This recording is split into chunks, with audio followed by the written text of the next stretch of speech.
A bail bid by the third police officer allegedly involved in Nathaniel Julies' murder case has been postponed. Vorster Netshiongolo filed his second bail application based on what he says are new facts. 16-year-old Julies was shot in the head and chest allegedly by officers outside his home in Eldorado Park earlier this year. The three officers were previously denied bail. Aviwe Mtila is following this case for us. He joins us now live. So Aviwe, first, take us through some of the reasons for this postponement. Well, we'll hear the final bail judgment on the 8th of December. That's next week. But of course, today we were told that the state would be provided, well, rather the magistrate would be provided with new facts. But listening to that, the defense presenting these new facts, you try to find out, Shahan, exactly what all these new facts about. In fact, it sounded like the old evidence that we'd heard in the previous bail hearing being reshuffled and presented as new evidence. Even the prosecutor, the state prosecutor, saying that the defense must be mindful, in fact, of sounding like a broken record.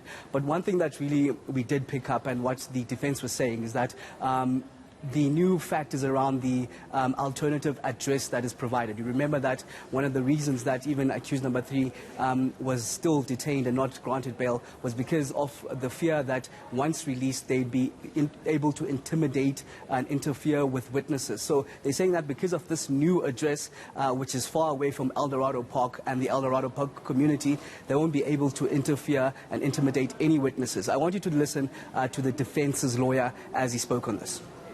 If you remember very well, previously there was, the court had a view, or was of the view, that maybe if he's released on bail, he might interfere. I remember before he was still employed by Eldorado Police Station, and he was still residing within Eldorado Police Station. As in now, he's no longer employed, he's on suspension, and is no longer residing. If he's released, he's not going to reside on the very same address. Then it changes everything that happened before. So based on that, it's a new issue on its own. And Aviwe, you spoke to the accused's family. What are they saying? I spoke to the wife of Vorster Netshiongolo, that's Nathinia Netshiongolo, who basically doesn't understand why all of this is taking so long to drag. In fact, he wants his husband to be released on bail and wants him home with his children. She even says that, in fact, on the day that Nathaniel Julies was home, Netshiongolo was, in fact, with his family and at home, and you'd understand that the charges pertaining accused number 3 are around, in fact, tampering with the evidence and tampering with the crime scene. The allegations are that he was called in after the shooting by accused number 1, handed 2 bullet cartridges to go plant in the crime scene, to make it as if it seems like there was some sort of gang-related violence that led to the killing of Nathaniel Julies. But the wife says that this happens from time and again where he gets called in while he's off duty. It's nothing new, in fact, she says. Let's listen to Nathinia Netshiongolo on this.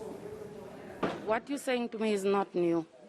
So you're saying to me that he was off sick and he attended a scene or he attended some case. It happens every day in my life. My home is a police station.